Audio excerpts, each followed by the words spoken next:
Welcome to Between the Sticks. I'm Lewis Walkenstick, your host. And I want to thank, before we go any further, my tech guys, Gabe Taylor, and Chase Long.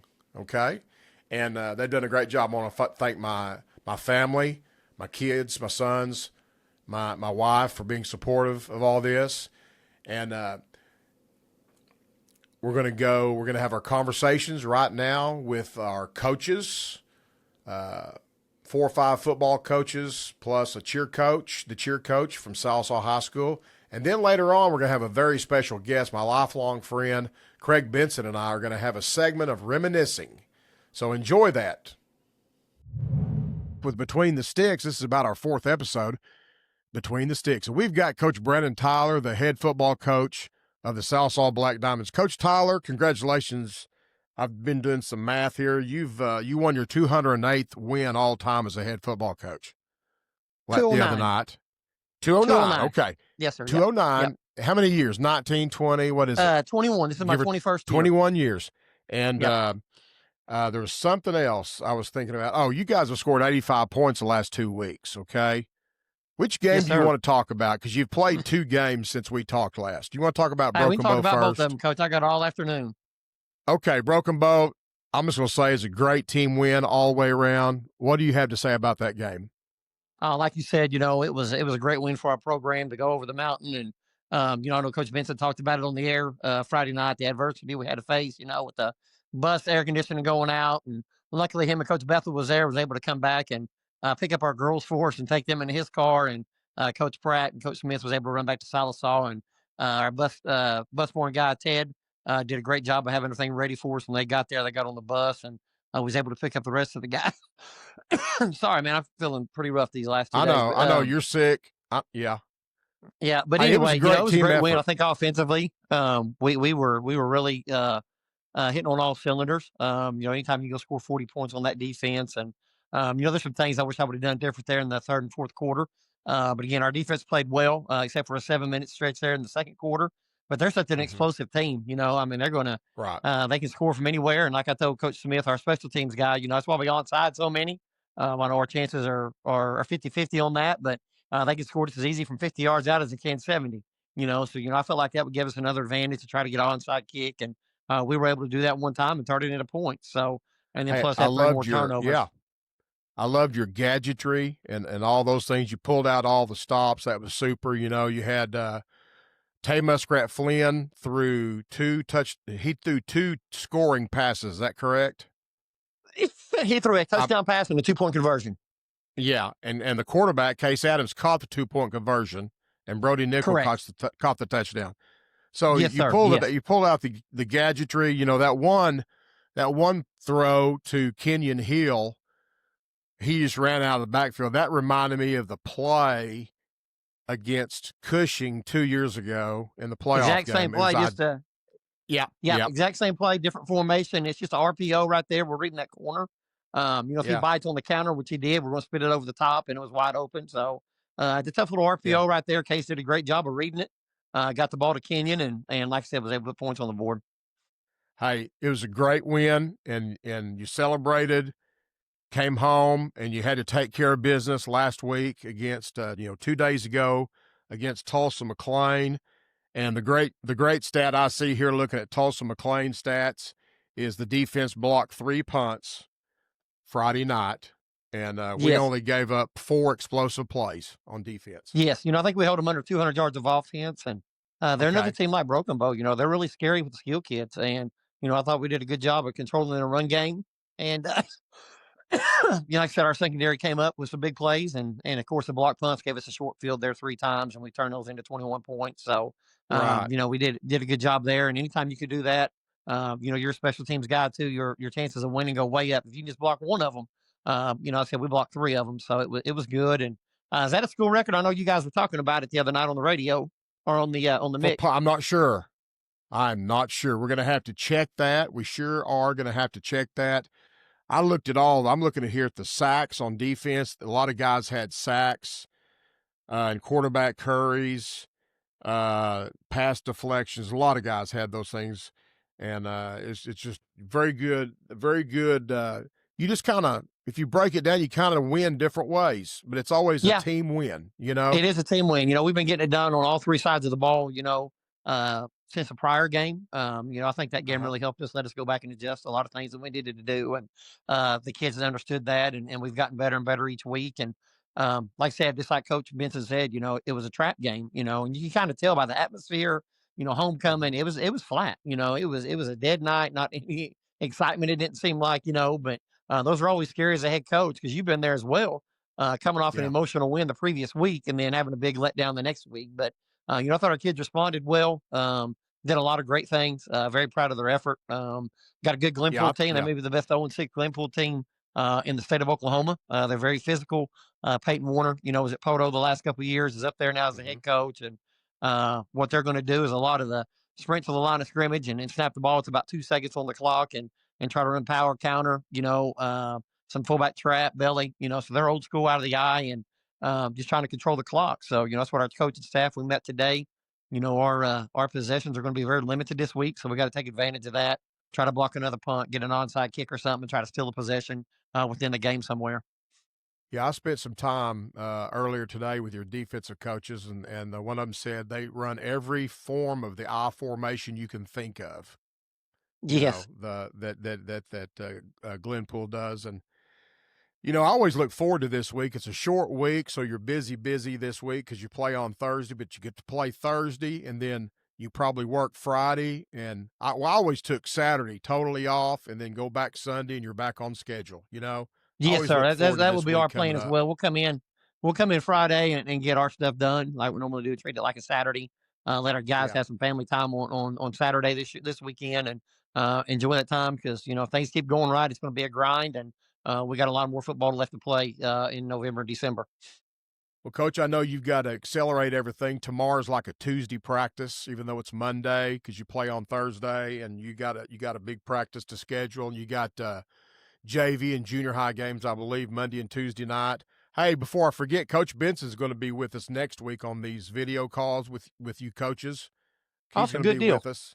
Yeah, and we'll get with you, Coach. Get well, get some medicine in you, and Yeah. we will talk to you tomorrow. I bet you. Yeah, our JV game, we had to cancel it for tomorrow night. We're kind of Okay. in a bind, Okay. just and Hildale is too, and being a short Yeah. week, and it was a bad scheduling on my part because our freshmen have to play Tuesday night, so they can't play Monday night because of the quarter rule I or the see. games. So we got a couple Yeah. freshmen, Luke Warner, Griffey, all those guys are playing with the high school. It limits Yes. us. We didn't have a quarterback, so we had to I go got you. go and cancel. Okay. And Hildale's Hey. is the same way. I talked to Pookie today, and they're still trying to find some things out too. They had a rough one with Ada last week, and just being a short week, it makes it really, really tough because there's a lot of install tomorrow, and with it being a short week, so we're going to go that Right. route and still go to Poto Sure. Tuesday night though and play 7th, 8th, and 9th. Okay. Okay. I'm glad you told us that. Coach, have a good one tomorrow, and we'll talk to you later, okay? Thank you. Hey, sounds good, Coach. I appreciate you guys, Coach Stick. Thank you. You betcha. Between the Sticks with Lewis Walkenstick, and I've got the head football coach of the Vian Wolverines, Coach Gary Willis. Coach Willis, you guys have scored about 90 points the last two games, I do believe. You guys have been scoring. Yeah, we have. We got off to a fast start this past week, and good and bad. The starters didn't get to play past halftime, so but we'll take it. Right. You guys were at home. It was homecoming. A lot of stuff going on. I know you had your parade and all the festivities on Friday, and you defeated Atoka 49-14. And now I was going to ask you. You got about four players that were new offensive linemen. Okay, and, Mm-hmm. and and that's new guys. They played a lot of defense last year, and they still are playing defense.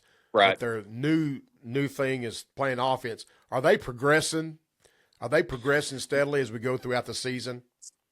They are. They are. You know how homecoming is, and it's hard when you're up 49-0. But we wasn't as sharp Friday night as we were the previous Friday on the offensive line. So that'll be a focus this week. But they're coming along pretty well, and you know, Atoka did a good job. They did what I would have planned us. They had 9 people in the box, and I think Trammell threw 3 touchdowns and 120, 30 yards on 8 passes. So so we they loaded the box, and of course frustrated Right. you a little bit that you're not popping those runs. But Mason Wright started the game off with a 70-yard kickoff return. Then he had 11-yard touchdown. Adolph Stahl returned the next punt. So we had 31 total offensive plays in the game. So not a Okay. lot to judge, but you know what I mean. I So see. I didn't realize that. I have trouble finding a game line yeah. on Sunday for a Friday night game.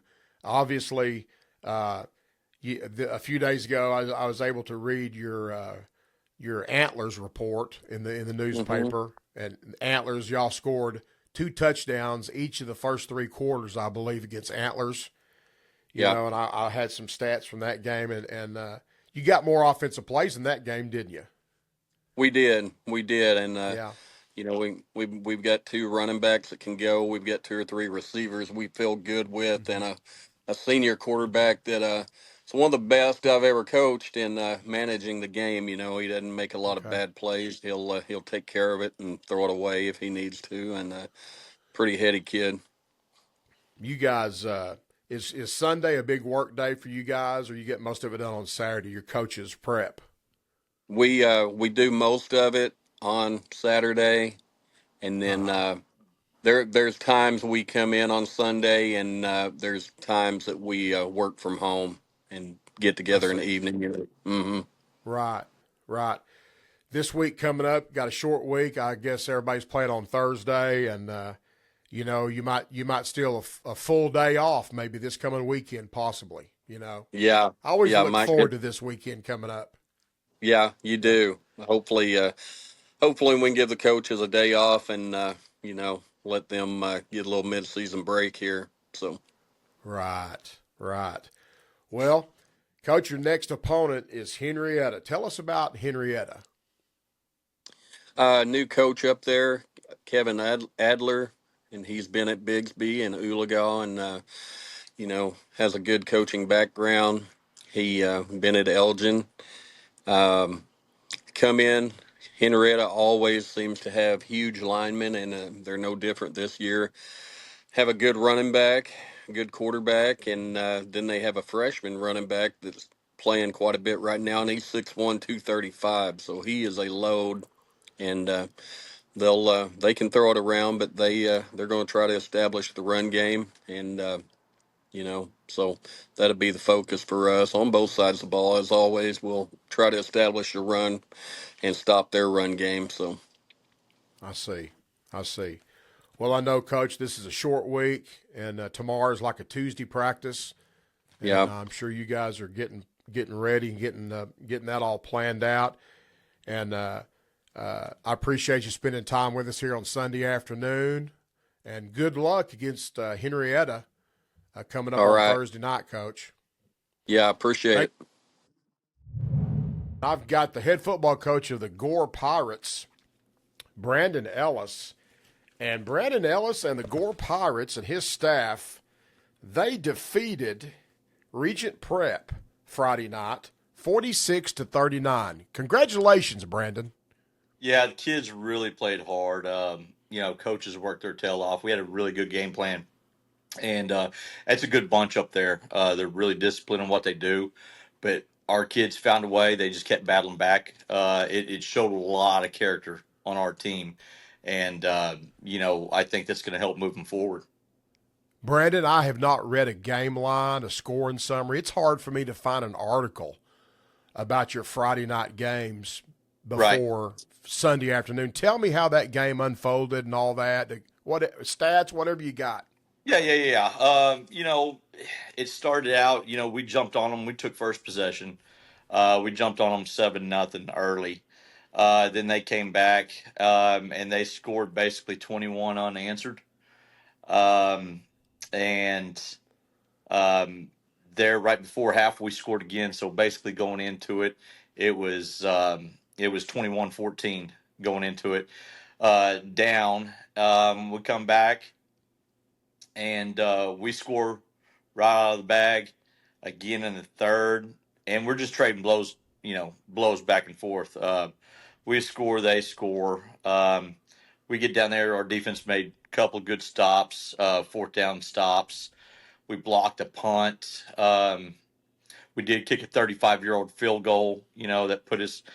We were at that point. It put us. They were 33. We were 31 after that field goal, and we punched our last ticket in there at the end with about 33 seconds left to go. It was tied up 39-39, and we took about a 2.5 minute drive, and we didn't want to leave too much time on the clock for their offense. They spread it out, and again, it's Paul Smith's son. Paul Smith's calling the offense, Right. and they're good at what they do. They're hurry up. So we didn't want to leave them too much time, but we scored there at the end with 33 seconds left to go, and they tried to drive the field there, and it ended up with us getting an interception and closing the game out. It was exciting. It's one of the best ones I've been a part of. Hey, Coach, that drive, your winning drive, it was scored. It was tied 39-39. Mm-hmm. Where'd y'all start your possession at? Yeah, 2.5 to go. Where'd you start your possession? On our 20. Okay, so how'd you go 80 yards in? Yeah, what it was is we got a penalty, and they scooted up, and again, they're onside kicking all night, and they chose to, they had more room to play with. So after that penalty, they chose it on the kickoff there, and they kicked it deep, but it didn't go in the end zone, and we took it and got it to the 20, and then that's where that drive started at. Yeah. How many plays was that you estimate roughly to score? It was probably 7.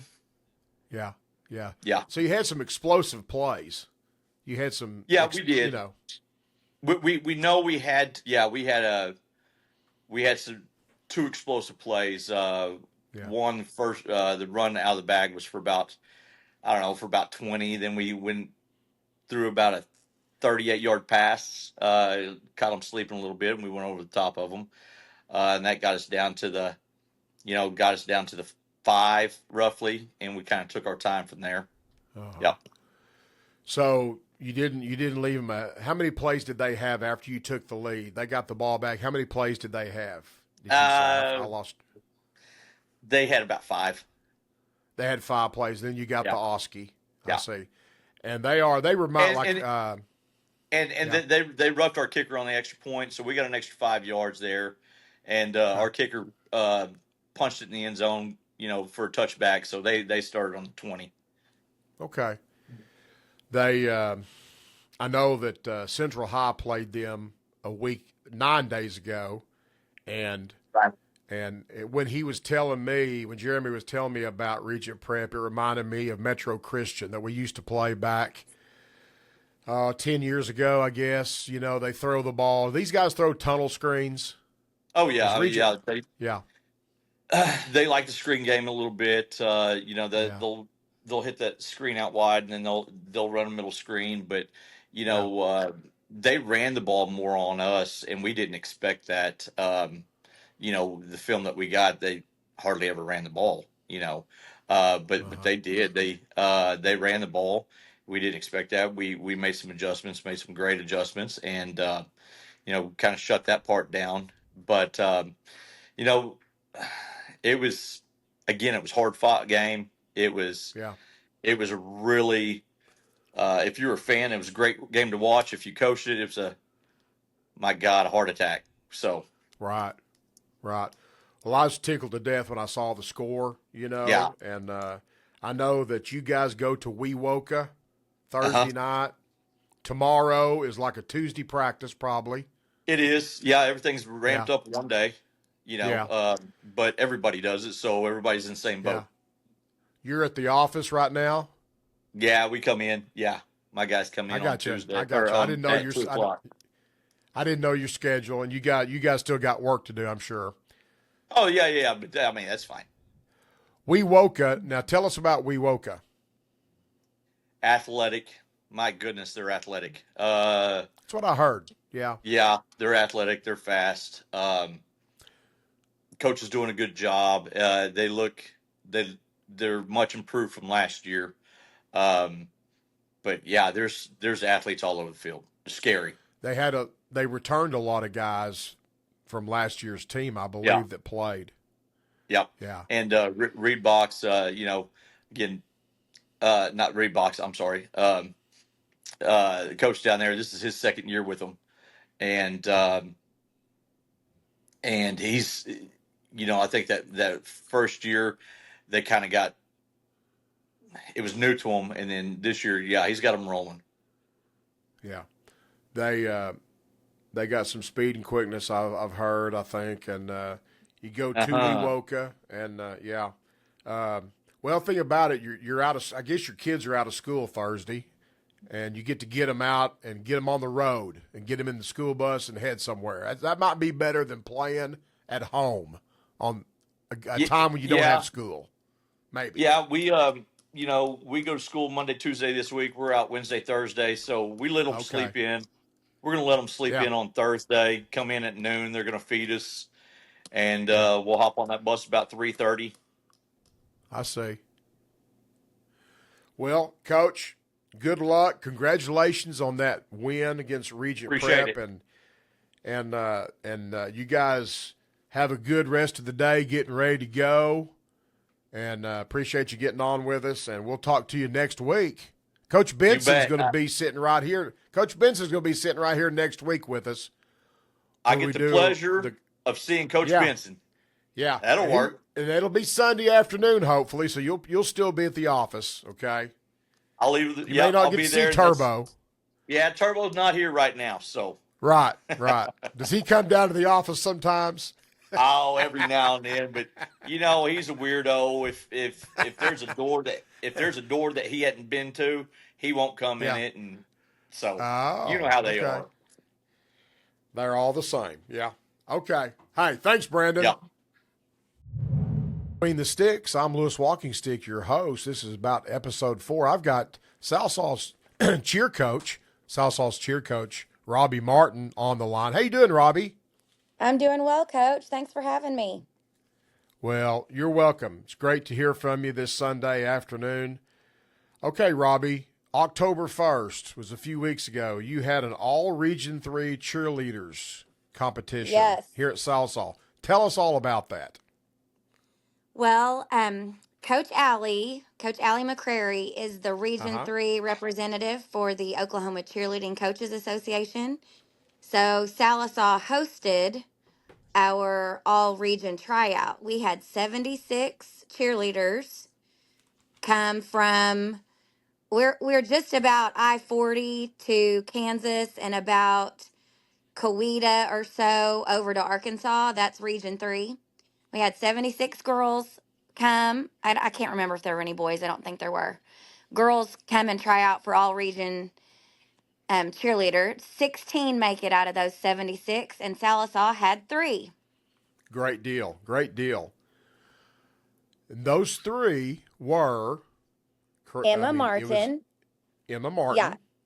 Emma Martin, Paige Carlton, and Delaney Compton. Great deal. Congratulations to those 3 young ladies.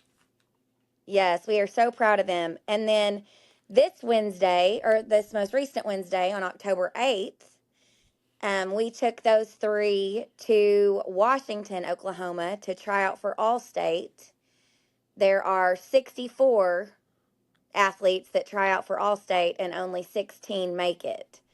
So we're hoping that the Oklahoma Coaches Association will release that list this week sometime and that we have at least one on that team. We just won't know until they announce that. Those results are not out. You're hoping to get those results this week sometime. Yes. They OCA releases it to the media before they'll send it to the coaches. So we'll just keep our eye open on the Tulsa World when that list comes out. Well, hopefully they know this is a short week and we're out of Wednesday's our last day of school this week and all that, Yes. I hope those girls make it, and I know that you're busy now with middle school and high school cheerleading, football's going on, and you're Yes. about to get into the winter sports. I know middle school winter sports will be starting up here in probably less than a month. Yes, I we believe. start in November. Yep.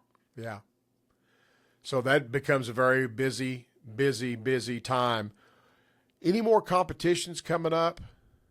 Yes, speaking of middle school, we're actually going to take our middle school cheerleaders to a competition this year. It will be the first time we've ever done that. The first Saturday in November, we are taking them to a game day competition in Washington, Oklahoma.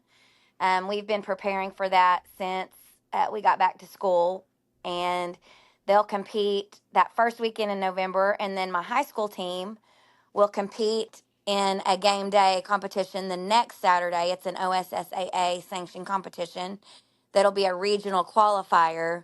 It's also called game day. So it's a little bit different than what we've been preparing for, and we're just kind of gearing up for that right now. You told me about that 2 weeks ago, the last time we talked.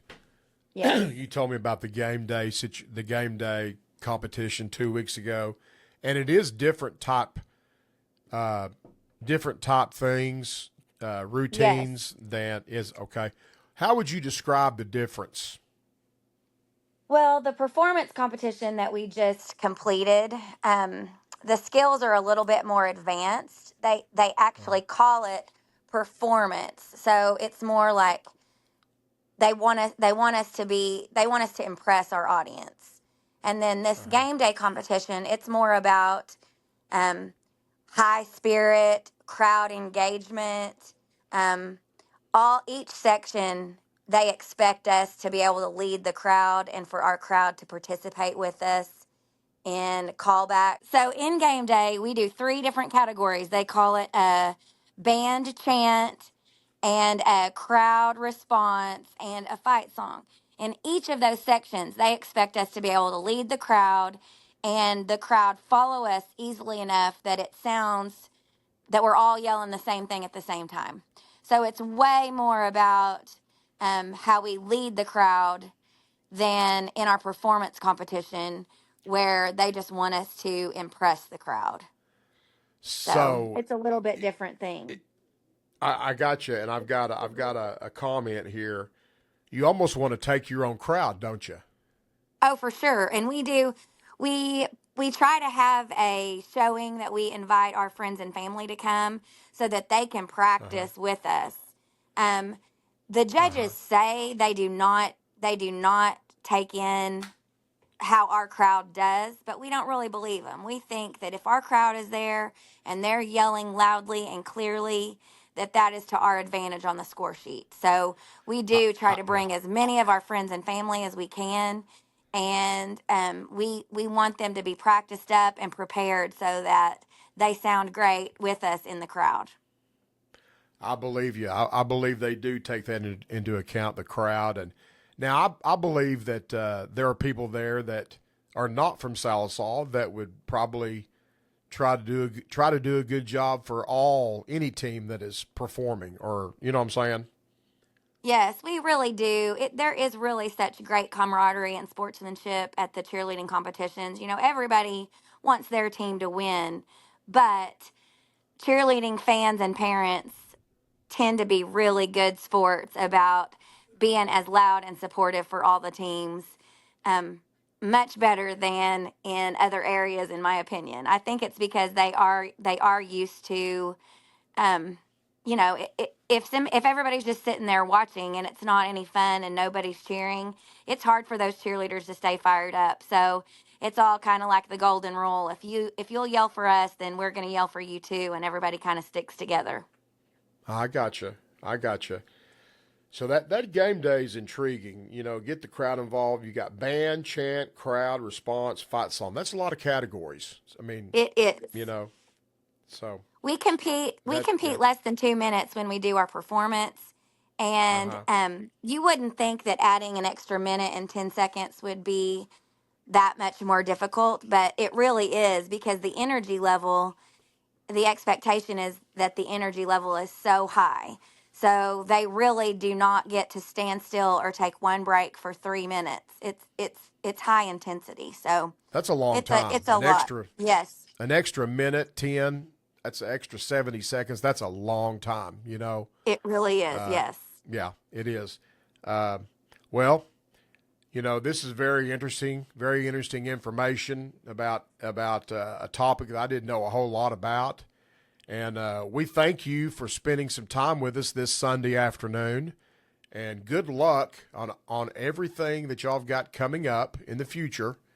And we'll get back with you here in a few weeks. Yes, and, I hope I get to talk to you. Yes, I hope I get to talk to you again about having an all-state cheerleader or two. Okay. I'll let you know when we get our results so that we can give them a shout out on Between the Sticks. Yeah. Right. Sure will, Robbie. Sure will. Thank you very much, and have a good afternoon. Thank you. It's Walking Stick with Between the Sticks, episode 4. And we've got the head football coach of the Muldrow Bulldogs, Logan Coatney, with us. Coach Coatney, welcome to the show. Are you guys working this afternoon? Oh, absolutely. Still working? Still here, yes, sir. Yeah, still here. Yes, I figured you would be. Absolutely. It's the kind of week it is, you know. It's a short week. And everybody plays on Thursday, and you guys are still working. Tomorrow's like a Tuesday practice, isn't it? It's it. Yeah, tomorrow's a big day. You know, be a much longer Monday than we're used to. Right. So we're gonna get this done and let you get back to work, Coach. You're fixed to play Lincoln Christian, but Idabel. Tell us all about the Idabel game the other night. You know, we came out in that game and played a very, very well fought first half of that ball club. We were up 7-3 at halftime. Very defensive battle from both teams. Neither one of us, I felt like, could really get a foothold of what we were wanting to do offensively, or maybe not what we wanted to do, just not seeing a lot of success come from that. And so we went in halftime 7-3. You know, felt like we had a good opportunity to come out and hold on to that lead. And then, you know, we had a bust in the third quarter, allowed them to go score. They went up 10-7. And then I tell you, our very first play of the next series, we score on a 65, 66-yard touchdown pass, retake the lead there, 14-10. And, and after that, it didn't feel like we really ever got our offensive footing where we needed it to be. Idabel was very fast and physical, which was expected. You know, we knew they were going to be. But just, we never got going offensively. And that started from the very beginning of the night. And so defense had to play a lot of snaps. They did a terrific job. We had a couple busts. And when you're playing good football teams, those busts turned into points. And so, end up losing that ball game, 23-14. Very, very well coached ball club. Again, they were very fast, very physical team. Yeah. You hate to be on the losing side of it, but it felt like there's plenty from that game that we can continue to grow and learn from. Excited about the kids that showed up Saturday morning for our film session. And, now it's back to the drawing boards. It's all eyes on Lincoln Christian, who arguably they're the best team in 3A, in my opinion, but they may be the best team. If you combine 2A, 3A, 4A, 5A, they still may be the best team in that bunch. And so we've got our hands full this week on a short week, if nothing else, I'm excited for the challenge, excited for the opportunity to go out there and compete again. Right. I mean, you're competing against the best team in 3A, very possibly, and a very good team. Hey, I know you've watched the film, Coach, and all this. What do you feel like you do well? You know what I'm saying? What do you feel like? Tell me all about that. I think, the thing that we try to hang our hat on is playing with great effort. And, I feel like we throw the ball pretty well, a lot better than I expected us to. If I look back into the preseason and what I thought our offense would look like, our kids have learned through a lot of film study, a lot of practice reps, a lot of reps on their own pre-practice. And the growth of our team has been on that. And so the throwing the football, my quarterbacks, understanding their reads, receivers running right routes. That's been something I thought we've been pretty successful at. And when you're successful at that, you tend to be able to run the ball a little bit.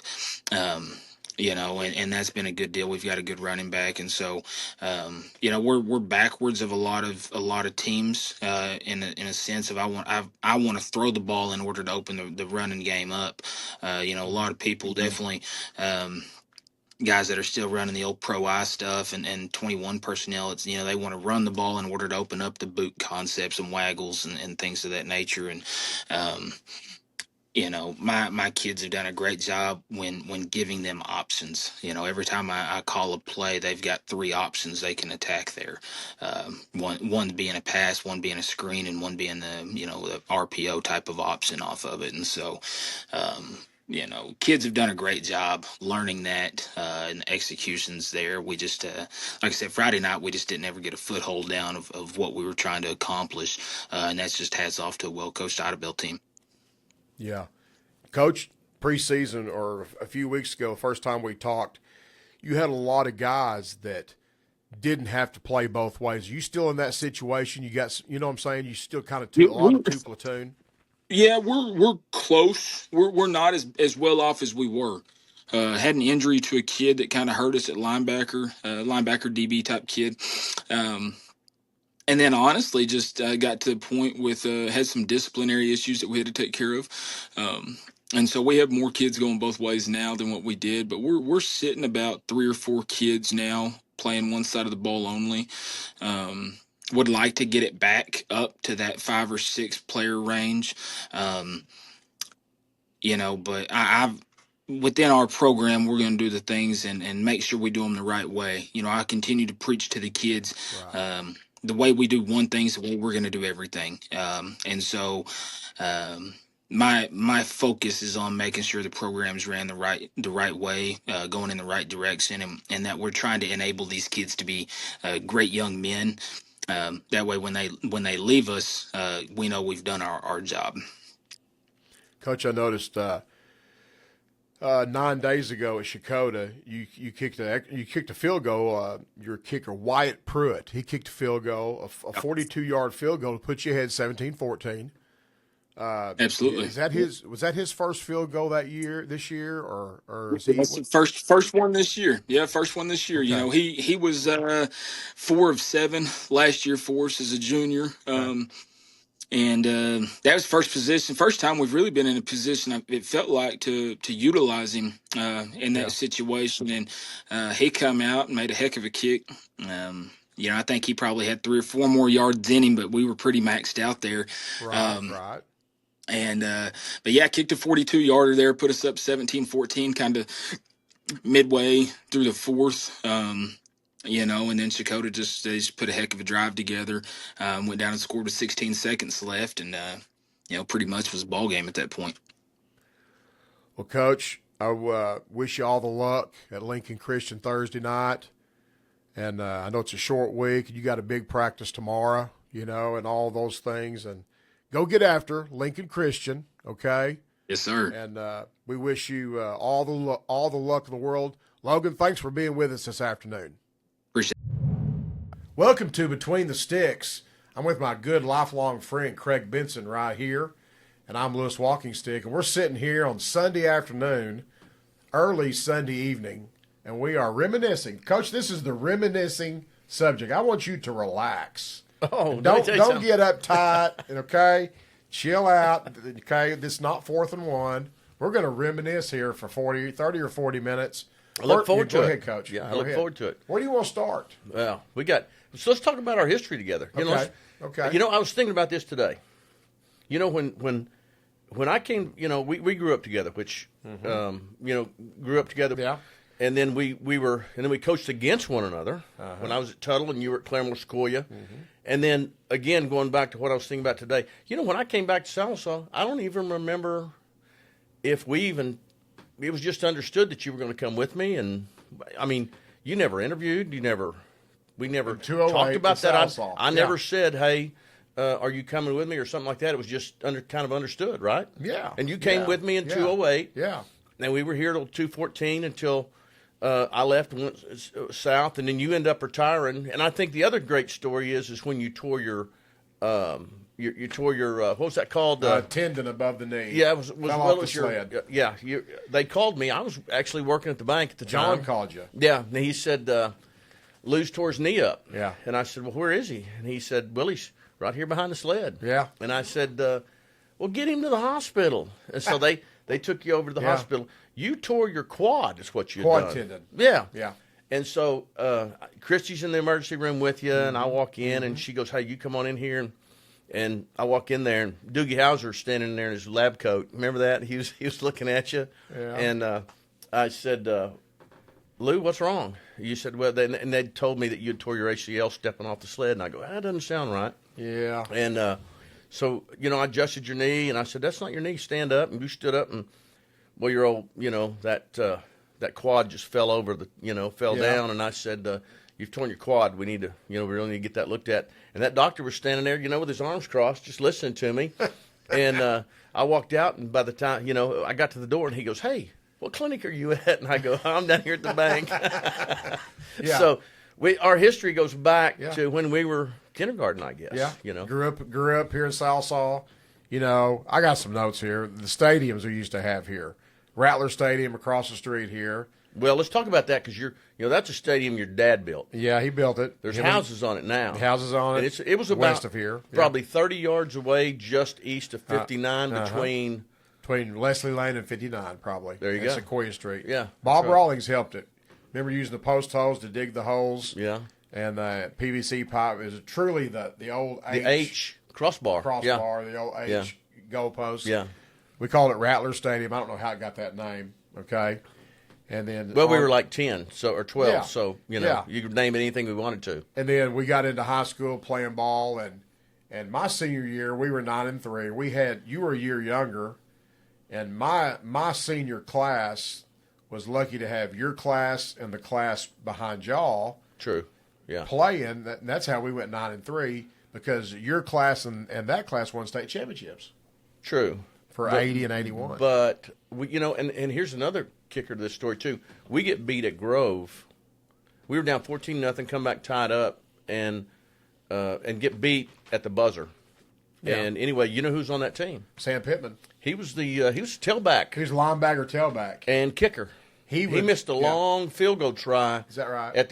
With the end. That's why we got it back with 10 seconds left. He would go. He's the kind of guy that there's been a few of them play here at Southall that could make 20 tackles at linebacker, and then go run for 180 yards. Yeah, but on 30 carries. On 30 carries. That's right. He was that type of guy at Poto, and he went to Pitt State and played defensive end, made All-American at that level of football. Yeah. And then he becomes an offensive line coach everywhere, Well, he came from Georgia, went to Arkansas, and all that. Anyway. But tell us about like your senior year in 1980 when you guys, you're good, you probably are favored to win it was Class 2A back then, the state championship. Yeah. There were 4 classes back then. Okay. A2, A3, and 4A. Uh-huh. And so, I mean, you go back and you say, well, I'll never forget I was in Oklahoma City. I don't remember what I was doing there. And I picked up the Daily Oklahoma, and they had a, prediction, how they have the districts. They have all the district predictions, and they have the rankings in the state and all that kind of stuff. And and they had predicted us to be the state champion. And I thought, in my head, I'm thinking, we didn't even beat Spyro yet. Right. I mean, we had never beaten them. Right. I was talking to Rick Agent last Friday night. He in his high school career he never beat Spyro. I didn't either. And Fred Watts, I was talking to him. Another great Black Diamond. He only beat them once in his high school career. Yeah. I'd hate to go back and look at what that series record is. I don't know what it is overall. It might be slanted a little bit. Yeah, we beat them in the 8th grade, I think. Okay, and then we never beat them again. 9 through 12, we never beat them. Yeah. Okay. And then y'all beat them in 1980.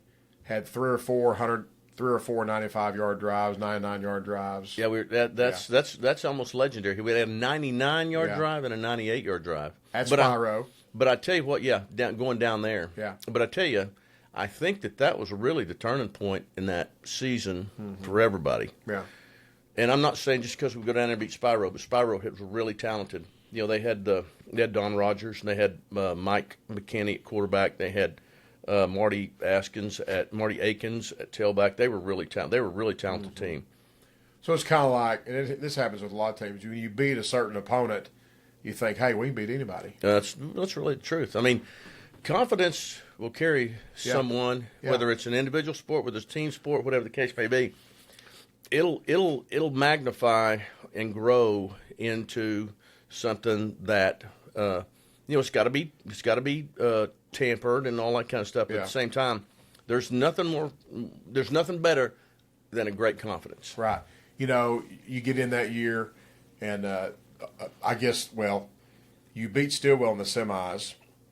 You'd had a tough game with them, first district game, 14-9, first district game, and then you beat them really well in the semifinals. But you played Cushing, was it? Cushing and Eddie Boyd earlier in those playoffs.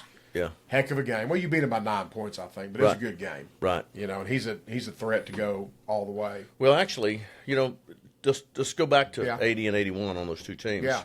We graduated, I think it was 12, 13, 14 starters, something like that. They turn around and win it again. Yeah. I mean, we had three really good classes there together. And, sometimes, a class by themselves are not as successful as two or three classes put together. But, we had three really good classes. We had the class I was in, and then we had the group behind me with Neil Sherem and Ricky Smith and Keith Skelton and Phil Agent and those guys. And then we turn around, and then they had Grant Rhodes, they had Clayton Farmer, they had Joey Edwards, and so all Clint of those. Timmerman, probably. Well, Clint was he was a junior. Was he with Sherem? Yeah, he was with Sherem then. Okay. So you talk about, I think what was more impressive was we had to get there and we had to win it. That's one thing in itself. But to graduate as many senior starters as they did, and to turn around and do it again, was just as impressive. So we go to college, and we both played in college, and I was at Northeastern for 3 or 4 or 5 years, and played football, walk on. You ended up at Panhandle State. You went to Oklahoma State as a kicker. Mm-hmm. Then you go to Panhandle State. You want to play quarterback, right? And you were there, and you met some guys, Rick Castle, which I know a a little bit. And Jody Imes, which I coached with for 2 years. Yeah. Whole time coach. About those guys. Yeah. Well, we looked it up one time, and I think of the 20 players that were in my class, 13 of them at one time were either coaching in college or a head coach or a coordinator. Okay. That's pretty impressive. Yeah. I've always said, if my sons got too cocky for me, I'd send them to Panhandle State without a car. Right. I'd fix them up. They get your attention. Yeah, that's right. So anyway, I followed. Mike Lee was there. You talk about Jody Imes. You talk about Rick Hassel. You talk about Manny Acosta. Guys of that nature. Roger Allen. A lot of guys who I made friends with. I met Jody Imes. This is a funny story. I roll in there on a Sunday. There's 13 inches of snow on the ground, and in January. Oh yeah. Transferred in January. There's this guy, eating like he's got a shovel in his hand, throwing food in his mouth, with long hair, and he looks at me and he goes, "What's your name?" And I go, "Craig Benson." He's probably 5 or 6 chairs in there, and this big long table. It's me and him, and he goes, "What are you doing here?" And I said, "I just came here to get a degree and play football like everybody else, The third thing he asked me, he goes, "You drink beer?" I go, "Yeah, I've been 2 years of college." He goes, "You staying over there in North Hall?" And I said, "Yeah." He goes, "Be out front at 8:00 and don't be late." That's all he said to me. Yeah. So, at 8:00, I didn't know anything else. I mean, there's, like I say, there's a foot and a half snow on the ground. And he pulls up, he rolls down this window in a black Ford pickup. It's Jody Imes. Yeah. He goes, "Well, you need an invitation? Yeah. Get in the truck." Well, I can hear him saying it right now. Yeah. So anyway, ended up being a team captain with him. Yeah. And when we ended up playing them, you remember back in I think it was maybe your last couple of years here, 12 and 13, we played them. In 2012. They had come off that run. Jody, he was at Claremore Sequoia, and he had came off an unbelievable run, like a 6-year run where they'd either been in the finals, in the semifinals, or won a state championship. Yeah. One of the two. Yeah. And Lutmer goes, "Coach, we're on a Sunday working," and he goes, "Have you looked at this guy's record? Do you know they're like, so and so and so forth?" And I go, Yeah. He was my roommate in college. Yeah, I know him pretty well.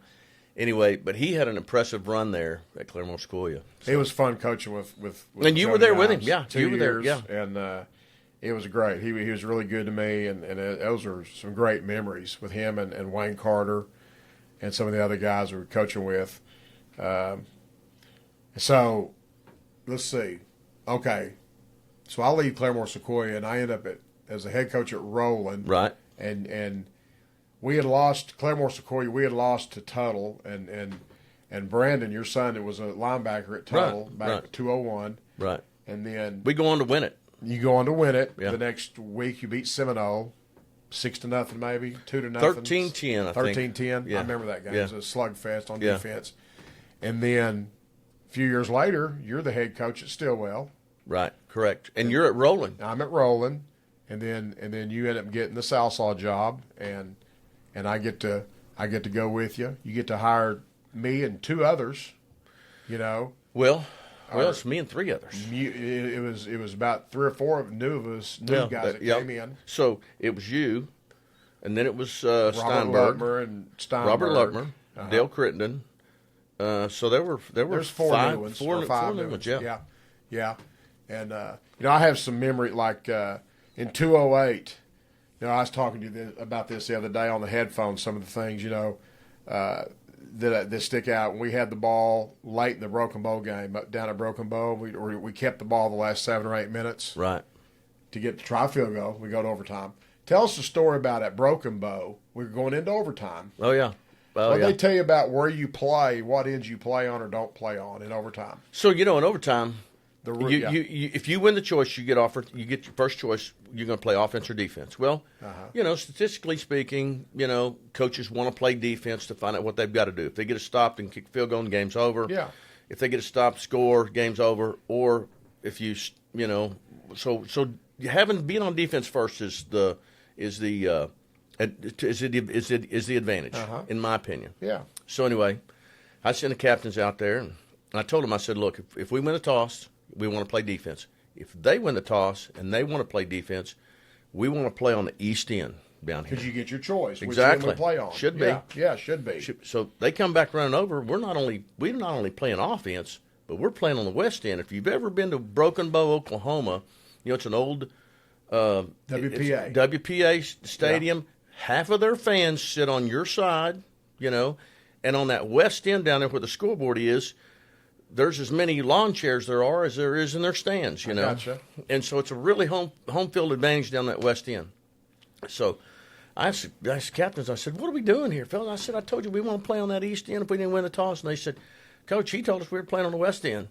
So I pulled the white hat over. I said, hey, come here. I want to talk to you about this.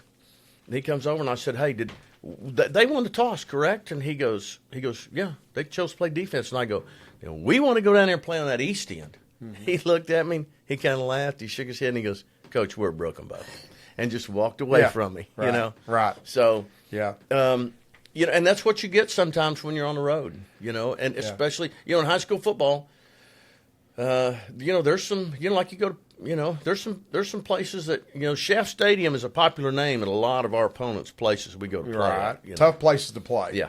Yeah. They're tough places to play. Yeah. Another situation in 2009, the second year we were here, we were at Fort Gibson in a game that was back and forth, and we ended up going to overtime.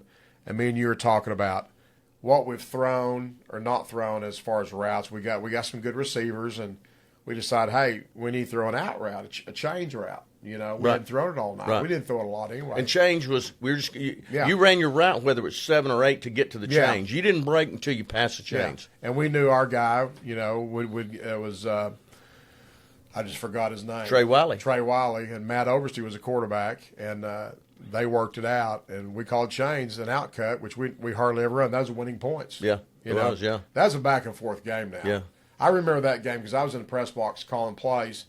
And I'm standing next to a gentleman who's on the radio. He's doing play-by-play for a radio out of Muskogee. Yeah, I'll tell you another little caveat to that. They the official ran to me and he goes, "What are you guys going? We got to kick the extra point." And I said, "No, we're not kicking the extra point and getting somebody hurt. We're going to go to that locker room over there and go home." Yeah. And the other coach came over and that the official was just dumbfounded that we didn't want to kick the extra point. And I said, look, you get 1 point anyway, even though you win by doesn't 6. Right. Doesn't matter. You Doesn't get 1 district point. Yeah. And I said, no, we're going to get in that locker room, shower up, and get on that bus and go home. Yeah. We're lucky to be out of here. Right. That was a back and forth game. They had a defensive end. That was a good player. I think he was headed to Arkansas. They just had a lot of good players, and they were fired up. They wanted to beat us. You know, we were at Fort Gibson. Okay, the other one, 2-13, when we're at Cassia Hall, and we're going to win this game. Maybe the greatest story ever. And we break their home 85-game district winning streak. 85-game home district winning streak. We break it that night.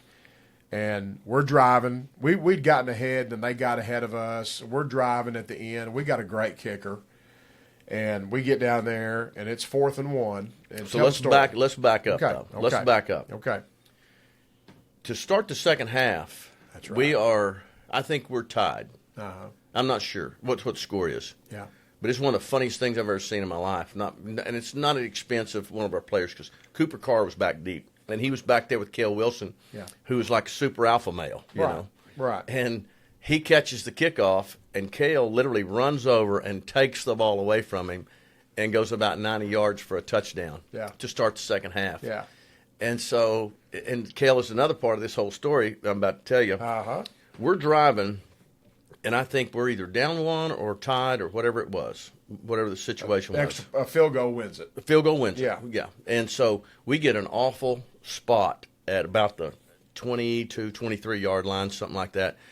And it should have, we got a minute 54 left to go on the clock, something like that. And so I'm thinking we're going to kick the field goal. We'd taken a timeout, and Cale Wilson goes, we're not kicking a field goal. He goes, we're not leaving them a minute 54 to go on the clock. Right. He said, we're going to run quarterback sneak. And he looked at Quint Scofas, and he said, and your big ass is going to get us a yard because me and Jaden are going to push you. Right. And he goes, if you can't get a yard, I'm going to whoop your ass. So anyway,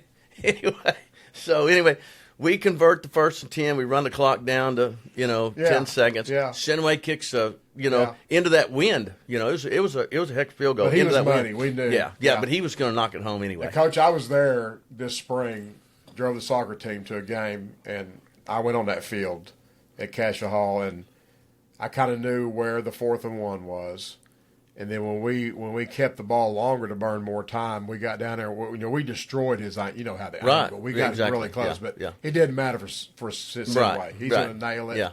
Yeah. He could have kicked it from 50 yards away. He could have kicked it from any scenario. Was not too much for him. So anyway. So we're ahead now. No, we haven't kicked it yet. Okay. So we've run the clock now. I see Quint standing down there at the sidelines by himself, and he's got his arms crossed like this. Yeah. And I walk down there and I go, Quint. I said, hey, we're about to. Somebody's going to knock this through. We're going to win the game. What's wrong with you? And he looks at me with a straight face and he goes, you heard what Cale said, didn't you?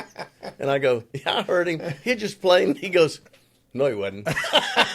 But you made the first down. That's right. Quint. Yeah. That's right. It's funny now. That's a tremendous story, and we did give them one play. They had one play, and Coach Bethel said he told Cale, get on the edge and just go get that quarterback, and that's what he did. Right. And it's over. Right. He ran him down, gobbled him up like a sweet orange. Right. And it's over. And Ron Lancaster was waiting for us. Yeah, at the We that's walked right. off, that's exactly off the field. He was right there at the fence. Yeah.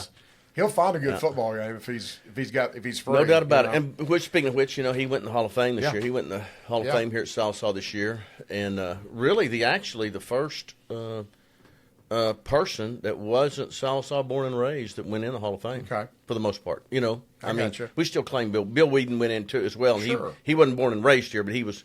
Oh, he was here a long his time. Junior and senior year. Yeah. So anyway, all very deserving, and coaching and. So now we start into our, we coach together. Yeah. And then we start into our broadcasting career, which, has brought us, just tremendous fame, throughout Sequoia County. It's fun. Hey, we started in, I don't know, this is the 4th or 5th year we've been doing it, and it's been a great time. It's been fun, I look forward to it. It's kind of like But, with all of your hobbies, I don't know how you put this. Well, this is my hobby. I know. I was being facetious when I said that. This podcast is my hobby and the TV stuff. Yeah, I know. I like to say, I know, because you don't fish, you don't play golf. Right. You know, I think Matt Walkenstick caught his first fish with me, and I know he shot his first deer with me. He might have, and he wasn't with his dad. Right. So, but you know, and we both got kids, you know, in other towns and other parts of the nation, and you know, and grandkids and all that. Yeah. You know, we're real proud of and love very much, and all those things,